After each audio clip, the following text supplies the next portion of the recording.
What's going on, everybody? Welcome back to the channel. Big Dog Brett. Thanks so much for tuning in. Today, we're going to be talking about the Week 4 college football recap and what in the world happened this weekend. We're going to get into it right after this.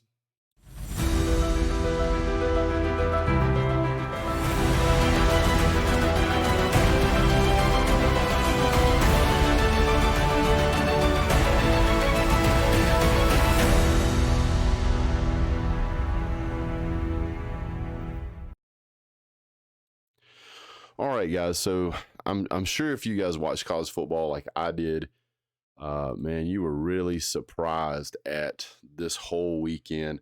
I didn't put out a video with my predictions, but I'll give you guys my predictions as we go through them.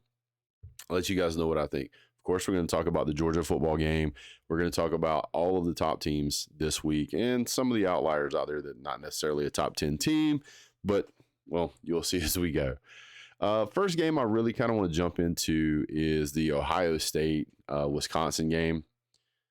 Ohio started out really strong, went into the half at 31-7, scored 14 points in the third quarter. At this point, this game was completely out of hand for Wisconsin. Wisconsin did score 14 points in the end of the game, but it really wasn't anything exciting. C.J. Stroud came out and put 281 yards on the board. He was a quarterback the whole game. They didn't put in a backup. He played the whole game. Trayvion Henderson, guy had a killer game, 121 yards. And Milion, I'm not sure how you say his name, Williams also had an outstanding game. This is the first game I've seen in a long time where you've seen two running backs get over 100 yards. Henderson had 121. Mr. Williams had 101.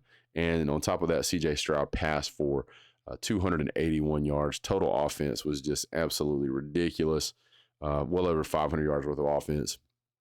Just a great showing for them. One of the weird things, though, they only had one sack, which I thought was weird. No sacks against them, but certainly a solid performance. Some would say pretty dominant, to be honest with you. About a 31-point lead here, so great job, Ohio State. But that's what you're supposed to do. This was a 2-2 Badgers team. They're 0-1 in conference now. So hats off to Ohio State. I do want to talk about the Oregon Ducks for a minute. Man, Oregon struggled this whole game. They were losing the entire game up until the fourth quarter. And then they actually managed to come back, tie it up, and then win in overtime. And some might say or try to blame this on Bo Nix. Let me tell you right now, you cannot blame this on Bo Nix. Bo Nix passed. He threw for 446 yards. 446 yards. It just seems like every time they would get to, they'd get a good rhythm going, they'd screw it up. They'd make a mistake. One thing that cost him heavily was an interception early in the game. Pick six, ran it all the way back. That hurts. That really hurts. The receiving core, they had one. Troy Franklin had 137 yards in receiving, and Chase Cota had 84, and Chris Hudson had 72. Just those three players constituted almost 300 yards of passing, receiving yards for Oregon. Even though this game was as close as it was, Oregon puts up over 600 yards of offense. You really expected to see a similar performance seeing from Washington, considering that they only lost by 3 points. Washington only had 53 yards in rushing, 53. And if you take away the 4 yards the quarterback had, they had less than 50 yards rushing. They had 375 yards in passing. So not sure exactly what was going on. The Cougars were flying around the field. They looked really good. They did not sack Bo Nix one time. And Oregon sacked Washington 4 times. So when you watch this game, you're like, Oregon looks to be dominant, and then Washington would come out there, and I mean, it was just an absolute dog fight, fist fight. Just up and down. The whole game was just back and forth with that mentality. It seemed like Oregon stayed within 5 to 10 points the whole game, and managed to pull off kind of a miracle set of conditions there late in the fourth quarter to get it to overtime and then manage to pull out an overtime win. So hats off to Oregon. But a top 15 ranked team should not be struggling with Washington State. I know Washington State lost, but the way they played this game, as scrappy as they were, I really think these guys probably should be ranked somewhere in the top 25. It was just an outstanding performance by these guys. Speaking of outstanding performances, let's talk about the Kansas State Wildcats. My goodness. Just over 500 yards total offense. These guys come out with their hair on fire, flying all over the field. Just every intention of winning this game. Felt like they could win this game. Just did not give Oklahoma an inch. Like, they made them fight for everything. There were some calls in this game that was a little controversial, but nothing I thought that was really all that bad. But I'll tell you right now, this Mr. Deuce Vaughn, sir, my hat's off to you. I know you're 5'6", and I know you're 176 pounds, but this is one of the most dynamic running backs I have ever seen. This guy rushed for 116 yards, and Adrian Martinez, which we'll talk about him in a second, he rushed for 148. These two guys together constituted all but 13 yards of rushing for the entire team. Basically, Kansas State said, we're gonna hand the ball to our guy, Mr. Vaughn here, and we're gonna dare you to stop him. And they couldn't do it. Now, even though Oklahoma only had 34 points, they had over 550 yards of total offense. So you would think that they were doing a good job. It was not the case. Adrian Martinez, I won't say single-handedly carried this game, but him and Deuce Vaughn single-handedly, in my opinion, carried this game. When I say Kansas State showed up to fight, that's all they did. They just fought for 60 minutes plus an overtime or two. Man, just dominant performance. Let me throw an interesting stat out there. There was only 2 punts this entire game. 2 punts. 2, 3, 4. No, there was none returned. That's what I meant to say. My mistake. I'm confused. Just Kansas State, man, has won like last 3 out of 4 against Oklahoma.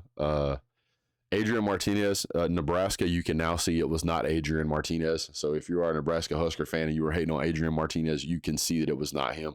This young man went 21 for 34, which is about a 63%.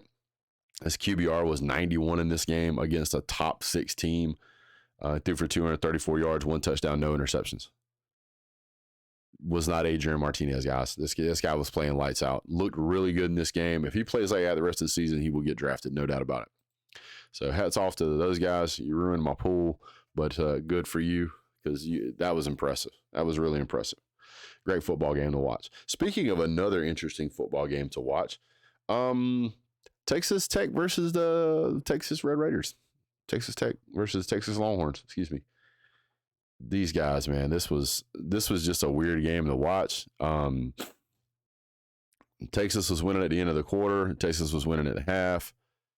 And then somehow or another, Texas Tech gets back into it, gets a stop in overtime, kicks field goal, wins. Absolutely incredible performance. Both Texas and Texas Tech were throwing the ball all over the place. So I think there was something like 8 or 9 guys on both teams that had receptions. Bijan Robinson, which I don't know why he's still at Texas. That guy's an elite talent. To be playing at Texas and pulling off the numbers he's pulling off. Wow. I mean, 100 yards, 6.3 a carry, 16 carries that game. Guy did a great job. But just Texas Tech just stayed in there. They just kept fighting, and got the win. So Texas, you're 2-2. Hudson Card had a pretty good day. I think he did throw an interception, but I mean, he threw for, that 63, 64%, which is what you want a good college quarterback to do. Just had a pretty good day, almost 300 yards in passing. So you can't really hang it on Hudson Card. It's more on the defense, guys. So Texas got some work to do. You got to tighten up, but Texas not back. Sorry. Oregon, you guys got some problems to fix. I think you guys can win the rest of your games, but you can't play like that. All right, let's get into one of the bigger games of the day, and of course we're going to talk about Texas A&M Arkansas. Just hang tight, but let's talk about the Tennessee versus Florida game. Oh my goodness, this game right here was another fist fight, man. Just a fist fight after fist fight. I don't know what to tell you. Florida, y'all could have won this game. You guys made Hendon Hooker look like a Heisman Trophy candidate / winner. This guy threw for 350 yards, QBR of 97. Hendon Hooker, by the way, guys, Hendon Hooker threw for he's 349 yards, threw for 349 yards, 2 touchdowns, no interceptions, averaged 12 yards a carry.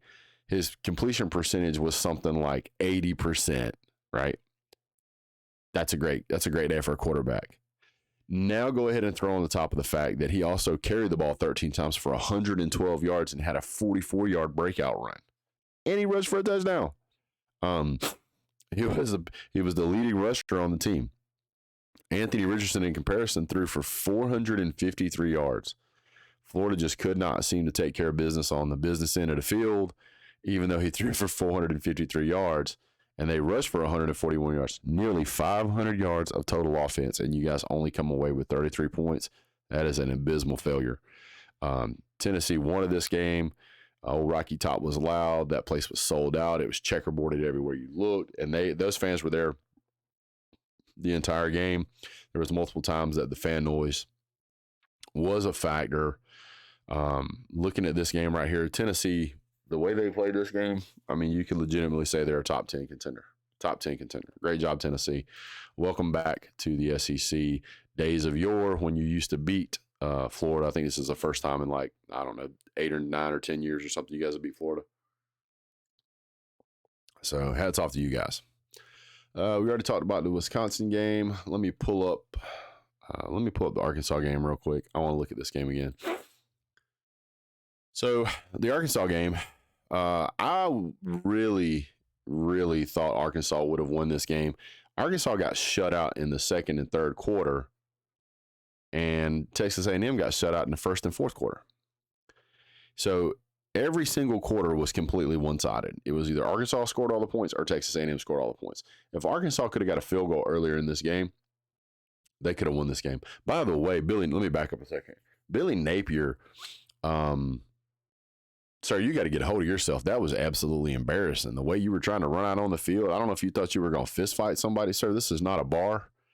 You cannot do that. That is not acceptable behavior, especially by a head coach. You need to get some counseling, some anger management. I mean, I know you're trying to be like Kirby Smart, but Kirby Smart only has one guy that holds his belt. You don't have to try and one up everybody and get like 6 dudes.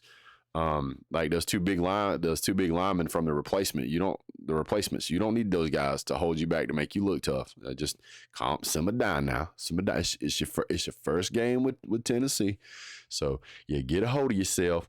Fix your feelings. Absolutely embarrassing. Absolutely embarrassing. Florida, where do y'all keep finding these coaches at, man? Why can't y'all get somebody that's got some? Yeah, I'll just leave it alone. I'll leave it alone. I'm not gonna say that. Texas A&M versus Arkansas. Both of these teams had moments where they looked good. Both of these teams had moments where they struggled. Texas A&M basically pulled this out. They basically hung on to survive, as far as I'm concerned. They didn't score a single point in the fourth quarter and could have or should have.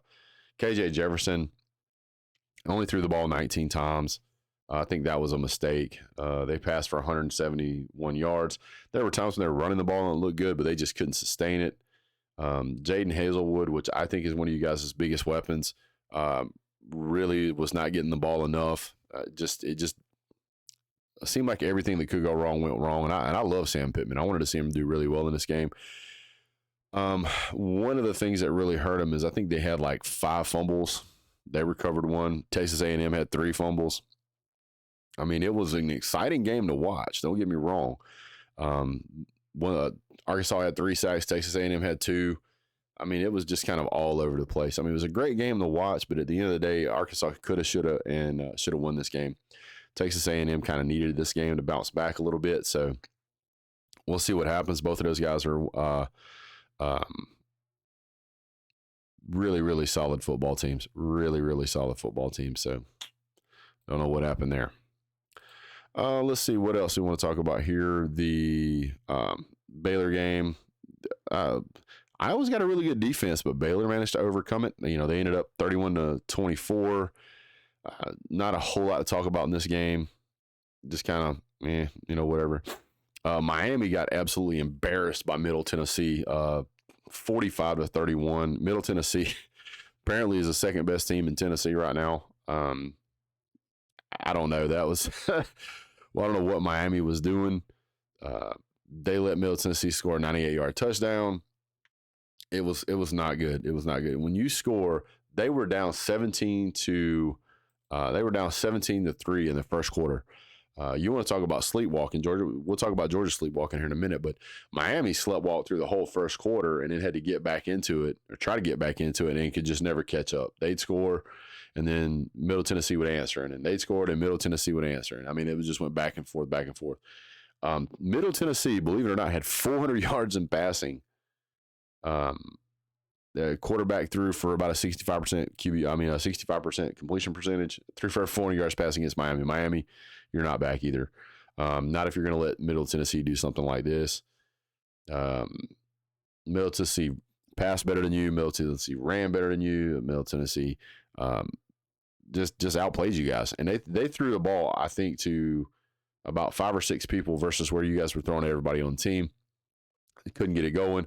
Once again, in my opinion, there's just a lot of things that need to be fixed out here. Both quarterbacks were kind of terrible, to be honest with you. Miami needs a quarterback. That's why you lost 45-31 against a group of 5 school. Absolutely embarrassing. Of course, Alabama absolutely blows out Vanderbilt. I mean, it was a blowout by halftime. Vanderbilt was phoning it in. Alabama was, Bryce Young goes 385 yards. Jaden Cohen goes for 78 yards total. They didn't have to run the ball really at all. Jaden Brooks may be the next best highlighted receiver on Alabama. That guy is incredible. 6 receptions for 117 yards. I get they were playing Vanderbilt, but Vanderbilt has looked good at times this year. So give credit where credit's due. Alabama looked really good. They absolutely dominated Vanderbilt. This is the kind of Alabama that we expect to see that we haven't been seeing. So hats off to you guys. Alabama putting Vanderbilt back in their place. So, all right, now, did we talk about Clemson Wake Forest? I think we did. What an embarrassment. I know you won. That's an embarrassment.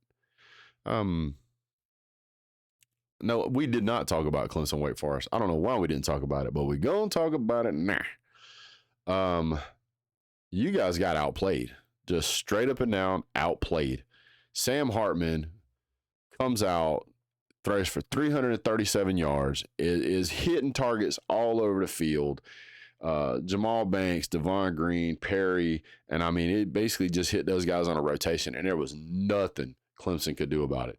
It was like Clemson didn't have a defense. I don't know what in the world was going on. Wake Forest wasn't even really running the ball. They basically said, we're going to beat you with the pass, and they almost did. They almost did. That Wake Forest only had 110 yards in rushing, and considering that it was overtime, included in these stats. Sam Hartman, 337 yards, 6 touchdown passes. Wake Forest didn't have a single rushing touchdown, not one. Everything they did, they hit you through the air. DJ Ugalali throws for 371 yards. QBR of 88. Goes 26 for 41, guys. That's not good. When you throw the ball 41 times and you're only hitting 26, that's terrible. Shipley had a good game. He went for 100 yards, a little over 100 yards in rushing. That guy's a beast. Receiving, 84 for Nagata, 71 for Brenningstool, 60 for Collins, and Antonio Williams for 51. I mean, those numbers look good, but when you put it all together, this was a fist fight. This is what K-State and Oklahoma kind of should have been at the end, except Clemson pulled it off. Is Clemson a top 5 team? Not after this performance. No. Wake Forest is a good team. They're not this good. They're not this good. But Clemson remains undefeated, so give them credit for that. They obviously got some stuff to work on. So, but kind of a sloppy win. Kind of a sloppy win. All right, so let's talk about it. Everybody wants to talk about the Georgia game. And I understand why you want to talk about a Georgia game. Georgia game. Georgia, my goodness. What an embarrassing win. Stop. Let's have the conversation. This was the worst game Georgia has played all year, and they still won by 3 scores. Think about that now. This is the worst game Georgia has played since the SEC championship, and they still won by 3 scores. 10 of these points are directly contributed to Ladd McConkey having a bad day, muffing a punt, and fumbling the ball. Stetson Bennett throws an INT, but the score realistically should have been somewhere around 12 to 40 something if you consider that Georgia basically scored on every drive where we didn't turn it over. Georgia didn't punt one time yesterday, not one time. Georgia had 3 sacks, which was more sacks than they've had all season. They had 272 yards in receiving. Georgia had 252 in rushing for a grand total of just over 500 yards total offense. Georgia was having some problems. Georgia is, and as bad as it is to say this, if you win by 17 points, that's a pretty solid win. Yeah, I understand K-State, blah, blah, blah. But what do you say whenever you got teams like Oklahoma that are losing to K-State? When you got teams like Clemson that are only winning by 1 score? The only teams here, which by the way, guys, just so we can point this out, the only teams that won by more than 2 scores this weekend in the top 25 were Georgia, Alabama, Ohio State, and then I think it's like North Carolina. Where's it at? I got to find it. North Carolina beat UConn by 31 points. Utah won by 21. So I mean, you're really down here in the dregs, excuse me. But if you look at all of the major teams, the top 3 teams are the only teams that won by 3 scores or more. Georgia, Alabama, Ohio State. Everybody else is 1 score or less. When I say 1 score, I mean touchdown. Realistically, 1 score would be 1 touchdown. Less would be like 2 points. That's not a score. That's not the difference I'm talking about. Looking at Georgia winning by 17, Alabama wins by 50 something. Ohio State wins by 31. These are dominant teams. Georgia had a bad day and still killed their opponent. Now, and the good news is Kirby Smart gets to use this as training material. This is one of the most important. What's the best way to say this? This is the best way to have a bad game, because you get to come out and you get to see the team make mistakes and constantly have errors. Now, I'll tell you somebody who didn't have any errors. That was old Brocky Brock. Brock Bowers was killing them. Now, he had 77 yards in rushing. He had 60 yards in receiving. But it seemed like every time you turn around, this guy was just making plays. Got to find out what happened to Kenny McIntosh. I think he went out with a knee injury. We'll have to find out more on that. Somebody's got to step up. I do think that one of the guys I want to see more from is Branson Robinson. He really seems to be that power runner that Georgia needs. Kendall Milton and Kenny McIntosh and Dejon Edwards all seem to struggle to be a power back and push through a hole. Georgia's got to find that guy. They got to find that Nick Chubb. They got to find that Todd Gurley guy. I think Branson Robinson is it. Hats off to Kent State. They played their tails off. They didn't give up. They didn't quit. They fought as long as they could. Georgia just flat out talented K-State. We didn't look prepared. We didn't look ready. That doesn't mean that Georgia's not the number 1 team in the country. Georgia is absolutely a dominant team. If you look at the past comparisons between the teams Georgia has played and the teams Alabama's played and the teams Ohio State's played and put them together as a whole, Georgia should still be number 1. Do I want Georgia to be number 1? Not necessarily, because I think that that's a good wake-up call to these players so that they can say, hey, we're not those guys. We don't want to run into an SEC championship problem down the road. You certainly don't want to lose to a team like Kent State, but coming up on Georgia's schedule, You've got Missouri next week. Georgia should absolutely dominate them. This should be a domination tour until we get to about Tennessee, which will be in early November. So if you're going to have a bad game, this is a good place to have a bad game, and then you can run the gauntlet. So even though Georgia's offense struggled, this offense still scored more points than we did in the Samford game, and nobody was saying in the Samford game that, oh, whatever. So Georgia has allowed 32 points over the past 4 games. That's roughly 8 points a game. That's still a pretty incredible defense. I look for Georgia to come out and dominate against Missouri, Auburn, Vanderbilt, Florida. I'm not even sure Florida will be ranked by the time we get to them. Tennessee, Mississippi State, Kentucky, and then Georgia Tech, and then we'll probably go to the SEC championship. You know, I don't know when the rankings will come out, but I'm going to tell you right now, if Georgia's not number 1, I won't be heartbroken. But there is a lot of good in this type of win. Even though you played sloppy, you played terrible, you still won by 17. Imagine being a team, you can have the worst game that you had in 8 months or so, and be like, yeah, we still won by 17. Man, that's impressive. That is impressive. Hey, we turned the ball over 3 times. Still won by 17. It's like, what? What? Really? We turned the ball over 3 times against South Carolina and we lost. So while this was a win, this is a great teaching experience. This is a great opportunity for Georgia to get it turned around. This is the gut check, gut punch, whatever it is you want to call it, to instill in these young men that humbleness is only a Saturday away. So there's going to be some humble pie syrup there for Georgia. Georgia could have played better, but to sit here and say that winning by 17 points is not a solid win, I'm not sure I'm ready to hear that. But and for Alabama, I know the Alabama fans are going to be around here, and they're going to be talking about this, that, and the other. It's like, that was Georgia's struggle win. Georgia's struggle win was against another team that we beat by 17 points. You guys' struggle win was a 1-point barely win that you should have lost against Texas. So not sure I want to hear all that noise from you guys right now, because and you guys better look forward, because you got 3 pretty decent teams ahead of you: Arkansas, Texas A&M, and Tennessee.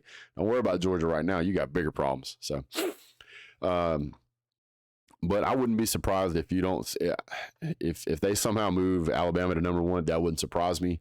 If they leave Georgia at number 1, it wouldn't surprise me. If they move Ohio State to number 1, that would surprise me. Ohio State basically, let me pull up their schedule real quick.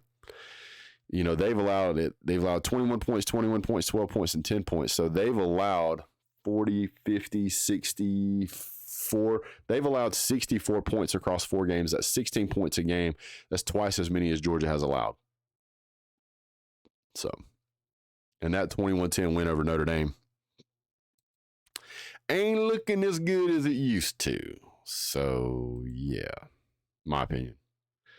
Because now Notre Dame's got 2 L's. So, and then they barely beat Cal. So anyway, but at the end of the day, Dogs, they pull it out. They get the win. Lots of crazy stuff happened this weekend. Great weekend in college football. So look forward to hearing from you guys. Don't forget to hit like, subscribe, and share. Leave a comment down below what your thoughts are of this week's game. And I look forward to hearing from you. You guys have a great day. God bless. Go Dogs.